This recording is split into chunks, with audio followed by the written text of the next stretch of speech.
Mitchell Phillips here, and welcome back to another video. We're gonna be doing the video on Forza Horizon 4, although I'm on Need for Speed Heat because that's just the game I want to play, if I'm being honest. And we're gonna be talking about the Eliminator game mode. 3 ways they could improve it. 3 ways I think they could actually make it really good, and it would be very simple changes. Starting off with the first one, cheating.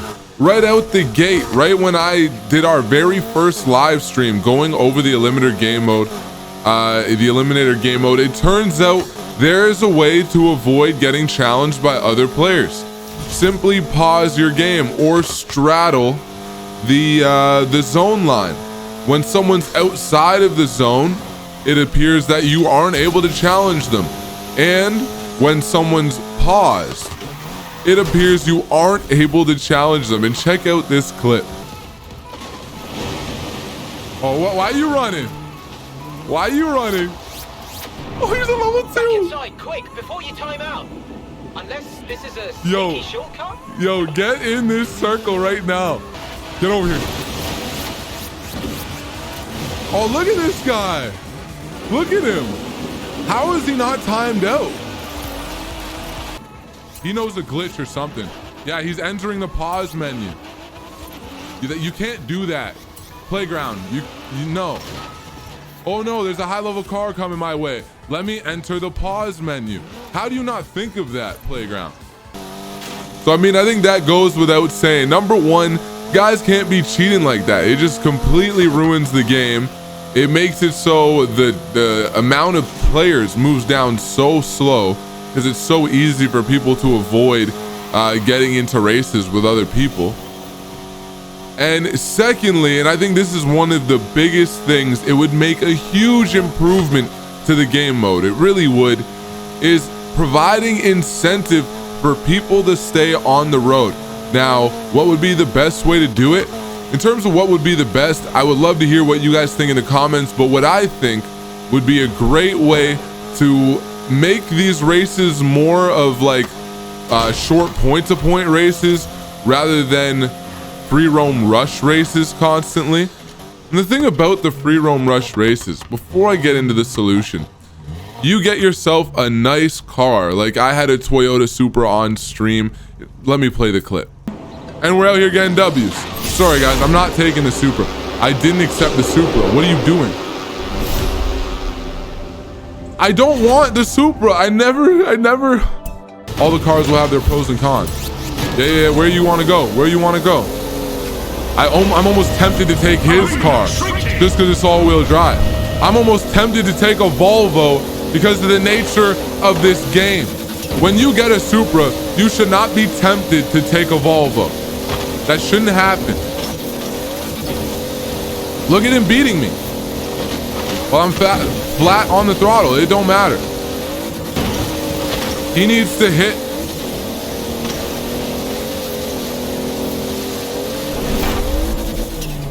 That's going in the video.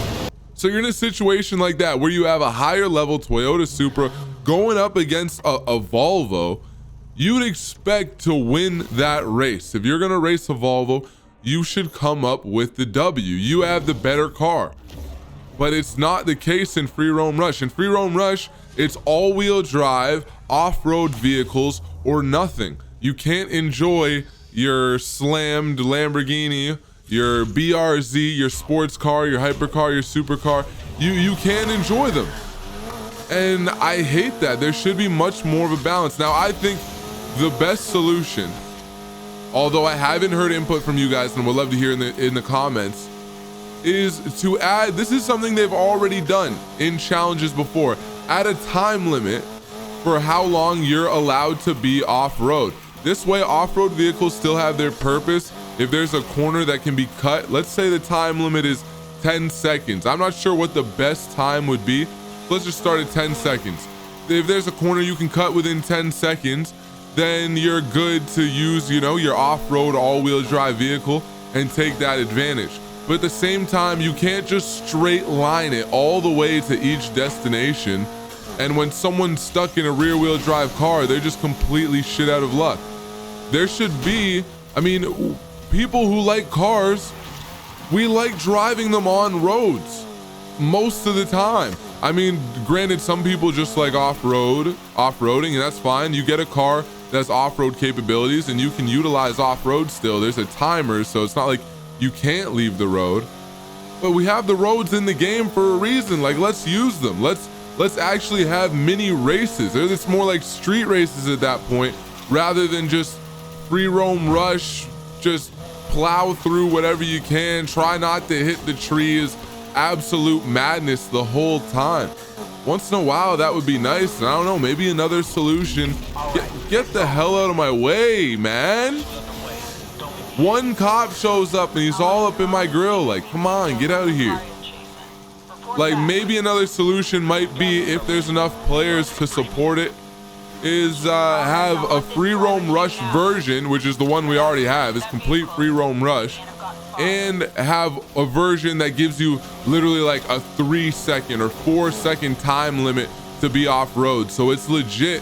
When a location goes up, you're following that GPS, staying on the road, following that point to point. And when you think about it, every race would be like a new custom route, a new route that you've never done. Instead of a straight line, you actually have to take roads that you've never taken, at least in that order, in that way, from that direction, from that starting point. It would add a lot of variety to the game. They're brand new races every time. I think that would be awesome. And it's an easy change. Like I said, in the Horizon stories, they already have this system implemented where you can take advantage of cutting corners, but you'll have, say, a 10-second time limit to get back on the track before you, I guess, lose the event in the case of the stories. But it can be before you get respawned. Maybe there's a delay for your respawn. Maybe you just lose the race for being off the track. I honestly wouldn't be against that at all. Definitely let me know if you guys agree. I would love to see them make that change. If they made that change, I would be all over that game mode. I think it would be huge. But we have one more change to talk about.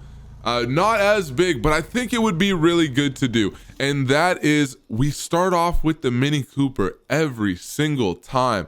What if we had a list of 10 vehicles all around the exact same performance, as close to the same performance as possible, and you could choose between one of the 10 vehicles? Now, when you lose an event or you win an event, it's more exciting to start the next one because you can try starting with a different vehicle. You get some variety in your life, you know? And then when seasons change, let's get a new 10 starting cars in. There's so many cars in the game. Why are we only using the Mini Cooper? Why can't we choose between different cars as our starting cars? I don't know. That's why I'm on Need for Speed. Until these questions get answered, I mean, this is where I like to play when I'm playing by myself. And I don't get playground games sometimes. I don't understand. They know people didn't like Free Roam Rush, yet they want to make it such a big part of the Eliminator. And to be honest, what I really think it is, you look at the fact that we just start with the Mini Cooper. You look at the fact that every race is just a Free Roam Rush race. Here's the destination, get there however you want, and whoever gets there first wins. It sounds like laziness to me. It sounds like they want to make an event. They want to make a new game mode, something to bring some hype back up into the game. They want to make it, but they want to make it as easy and as simple as humanly possible. They don't want to put any more effort than they have to, just enough to make it. But what ends up happening is it's not enough. It's interesting for a few days and people fall off because you didn't finish it. You look at Fortune Island, they didn't add playground games locations. What was the other? I don't even remember. But playground games was a huge one. No playground games locations. Why? Why would you do that? And that was a great place to have playground games locations as well. I just don't understand the lack of finished projects. You look at the Lego expansion. You got 3 Lego cars and then you got the Barn Find one. 4 Lego cars in an expansion. There should have been 8 at least Lego cars right at the launch of the expansion. And then there should have been Lego cars that came in future updates after the fact. We had 4 Lego cars. You look at the quality of what you could actually do in the Lego expansion. I remember we would all, when we heard about the Lego expansion, thought about, oh, maybe we can like customize Lego cars and build them up like some of the Lego car games from the past. I remember playing one on PlayStation 1, and you could build a Lego car from scratch. That would have been cool. That would have been really cool. But no, you're not building with Legos. You collect some Legos to build a preset house where it really quickly becomes them just copying and pasting different things that they've already created throughout the map onto your front lawn, and it just looks cluttered and lazy as hell. Stop with the laziness. Just deliver a good finished project. Like, take some pride in your freaking work. Honestly, I don't understand why they do the same shit every time. It's so annoying. You wonder why people get bored of your game. Like I don't get it. I really don't. If you guys get it, let me know. Let me know in the comments. Why did I jump into this race with so little health? Because I'm ranting about Playground. That's why. If you guys agree with the video, be sure to drop a like. I hope you enjoyed. I'm gonna be doing more of these videos with less editing because, you know, your boy is busy.